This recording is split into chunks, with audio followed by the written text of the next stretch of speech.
ओम शांति। एक साड़ी ने कर दी जिंदगी बर्बाद, छीन ली माँ बनने की खुशी। देखिए, आजकल दिन प्रतिदिन हम देखते जा रहे हैं कि इस दुनिया में, इस कलयुग में तमोप्रधानता इतनी बढ़ती जा रही है कि लोग अपनों को भी नहीं पहचान रहे हैं और सबसे ज़्यादा दुख और तकलीफ जो दे रहे हैं वो अपने अपनों को ही दे रहे हैं। अपनों की खुशी छीन रहे हैं, अपनों की खुशियों को बर्बाद कर रहे हैं, अपने ही लोगों के, अपने परिवार वालों के, अपने रिलेशन वालों को भी खुश नहीं देखना चाहते हैं, उनको वो आगे बढ़ता हुआ नहीं देखना चाहते हैं। आज जो आपको एक सत्य घटना बताने वाले हैं, इससे आपकी रूह कांप जाएगी कि इतना भी कोई कर सकता है, इतनी भी किसी से ईर्ष्या होती है और जेलसी होती है। तो आज इस वीडियो को बनाने का मतलब और टॉपिक यही है कि आप हमेशा सावधान रहें। मैंने पहले भी कहा है कि सगा भी सगा नहीं होता है, किस पर करें भरोसा। आजकल कोई विश्वास करने के लायक भी इस दुनिया में नहीं बचा है। और दूसरी चीज़ बता दें कि जो कोई भी अगर किसी के साथ कोई गलत काम करता है, कोई जादू टोना कराता है, किसी से कुछ भी करता है, तो अपना एक ऐसा हिसाब किताब बना लेता है कि इसका इतना बुरा दंड, ऐसा परिणाम भोगना पड़ता है कि उसकी रूह कांप जाएगी। देख नहीं सकते हैं, वो समझ नहीं सकते हैं इस चीज़ को। देखिए, आजकल दुनिया में ऐसा हो रहा है कि अपने बच्चे नहीं पढ़ पाए हैं, आगे नहीं बढ़ पाए हैं, तो मेरे भाई के या मेरे पड़ोस के या मेरे दोस्त के या मेरे परिवार में किसी के भी नहीं बढ़ना चाहिए। इतनी जेलसी किसी की सुंदरता से, किसी के जॉब से, किसी के बिजनेस से, किसी की किसी ना किसी चीज़ से इतनी आजकल लोगों की ईर्ष्या और इतनी जलन होने लगी है। और आज का जो घटनाक्रम ऐसा है कि एक मामी नहीं चाहती थी कि उसके भांजे का घर आबाद रहे, उसकी भांजी सुखी रहे, भांजे की पत्नी सुखी रहे। वो नहीं चाहती थी कि ये लोग सुखी रहें। इसलिए आपको हमेशा कहते हैं, जब रिश्तों की बात आती है, कि सगा भी आजकल सगा नहीं रहा। आजकल जो देखते हैं ना, ऐसे बहुत सारे केस सामने आए हैं कि चाहे मौसी हो, मामी हो, चाचा हो, चाची हो, दादा हो, सगा हो, जो रिश्तों के हमने नाम दिए हैं, चाहे वो भाभी हो, कोई आजकल सगा नहीं रहा है, ये भी क्लियर हो चुका है। और जितने आजकल केस आ रहे हैं, जितने आजकल केस आ रहे हैं और जितने भी आजकल, देखिए मेरे पास रोज़ ही ऐसे लोगों के कॉल आते हैं और लोग बताते हैं। और जो भी अगर कोई किसी के ऊपर जादू टोना या कुछ ऐसा नेगेटिविटी का प्रयोग कर रहे हैं, तो वो अपने ही निकलते हैं। आज तक किसी ने नहीं बताया कि किसी अनजान व्यक्ति ने मेरे ऊपर कोई तांत्रिक का प्रयोग किया है, कोई जादू टोना करवाया है। आप लोगों ने भी सुना होगा या अनुभव किया होगा, तो आज तक किसी ने ऐसा नहीं बताया होगा कि कोई अजनबी हो, किसी अजनबी ने किसी अजनबी के यहाँ जाकर के उसके ऊपर जादू टोना करवाया है। ऐसा आज तक नहीं हुआ। भाई, अजनबी को क्या कहना है? आप क्या कर रहे हो, कितना कमा रहे हो, कहाँ से ला रहे हो, क्या खा रहे हो, क्या पी रहे हो, अजनबी व्यक्ति को क्या मतलब है? कोई मतलब नहीं है। कि आप तो चाहे लाखों रुपए एक दिन के कमाओ, चाहे 1000 कमाओ, चाहे 1 करोड़ कमाओ, किसी को कोई मतलब नहीं। आप पत्तल में, एक पत्ते की पत्तल में खाना खा रहे हो, या पीतल की थाली में खा रहे हो, या सोने की थाली में खा रहे हो। एक अजनबी को किसी चीज़ से कोई मतलब नहीं है। आप मर्सिडीज में घूम रहे हो, आप साइकिल से चल रहे हो, आप पैदल चल रहे हो, आपकी 10 बिल्डिंगें बन गई हैं। एक दुनिया में जो अजनबी व्यक्ति है, उसको क्या मतलब है? आप कुछ भी करते रहो। लेकिन जो आपके सगे होते हैं, आपके नज़दीक वाले होते हैं, आपके रिलेशन वाले होते हैं, आपके रिश्तेदार होते हैं, उनको एक एक चीज़ से मतलब रहता है कि कितना कमा रहे हैं, कितने आगे बढ़ रहे हैं, कहाँ जा रहे हैं, कहाँ से ला रहे हैं, क्या कर रहे हैं। और जब वो बराबरी नहीं कर पाते हैं, तो कहीं ना कहीं से फिर आपको बर्बाद करने के लिए कोई ना कोई षड्यंत्र रचते हैं। इसलिए आपको सावधान करने के लिए ये सारी चीज़ें बताते हैं। और ये जो सब कुछ आपको जो बर्बाद करने वाले रहते हैं, आपको भट्टा बैठाने वाले रहते हैं, सब घर के ही लोग रहते हैं। और आजकल है क्या, लोगों को जेलसी रिश्तों को लेकर के, परिवार को लेकर के, मेरे बच्चे की शादी नहीं हो पाई, मेरे बच्चे नहीं पढ़ पाए, तो दूसरे के जो घर में जो देरानी जेठानी है, जो भी रिश्ते को आपने नाम दिए हैं सोसाइटी में, अपने पड़ोसी हैं, जो भी किसी को नाम दिए हैं, तो उनके क्यों हो? जब मेरा नहीं पढ़ पाया, मेरे बच्चे को जॉब नहीं मिल पाई, तो उसको क्यों मिले?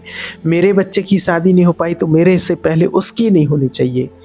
ये सारी चीज़ें आजकल निकल के आ रही हैं। तो आज की जो चीज़ है जो आपको बताने वाले हैं वो ये है कि एक लेडी थी, उन 4 साल उनकी शादी को हो गए थे और उनके यहाँ बच्चा नहीं हो रहा था।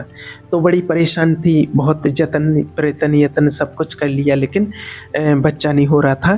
तो फिर वो कहीं जानकार के पास कहीं जो पीएलआर उन्होंने करवाया, सेशन लिया। तो उसकी माँ ने जो बच्ची थी उसकी माँ ने उनको सेशन लिया। जब देखा गया कि इनकी प्रॉब्लम क्या है, तो जब देखा गया कि 4 साल शादी को हो गए हैं और जब शादी हुई तो शादी में तो सभी रिश्तेदार आते ही हैं। तो शादी में क्या किया कि उनकी मामी आई और मामी ने एक साड़ी गिफ्ट की। साड़ी गिफ्ट की भांजे की जो पत्नी थी, माना भांजे की शादी हुई और भांजे की शादी में मामी आई, तो मामी ने भांजे की पत्नी को एक साड़ी गिफ्ट की और साड़ी गिफ्ट की और वो साड़ी उस भांजे की पत्नी ने 3 दिन पहनी और 3 दिन के बाद उसको थोड़ा अच्छा नहीं लगा तो वो साड़ी फिर उसने वापस दे दी। लेकिन जब वो साड़ी वापस दे दी, 3 दिन उसने पहनी, तो जो उस मामी ने उसके साथ जो करवा के भेजा था, क्योंकि जो भांजा था वो अच्छी जॉब पर था, बहुत अच्छी उसकी सैलरी थी, उसने अच्छा मकान बना लिया था, माना पहली जो लेवल था उसका वो मामी से बहुत कम था और मामी से वो लोग हेल्प लेते थे, मामा मामी से कुछ ना कुछ हेल्प लेते थे। तो कभी वो हेल्प कर देते थे, कभी नहीं करते थे। और माना एक मामी को एक अलग ही ईगो था बहुत ज़्यादा कि हम इनको हेल्प करते हैं, ये हमारे, माना कहते नहीं कि आजकल की जैसे हमारे टुकड़ों पर पलने वाले लोग हैं, ऐसे ऐसे उनको ताने मारती थी। लेकिन उस बच्चे ने बहुत मेहनत की, संघर्ष किया और एक ही बेटा था और उसने अच्छे से मेहनत की तो अपने पिताजी का नाम रोशन किया। माता पिता जैसे तैसे करके उसको पढ़ा पाए, कहीं मजदूरी करके थोड़ा बहुत अपना जो भी पैसा इकट्ठा करके अब वो बहुत अच्छी एक जॉब पर पहुंच गया, बहुत अच्छा। उसके साल का टर्नओवर 50 लाख रुपए था।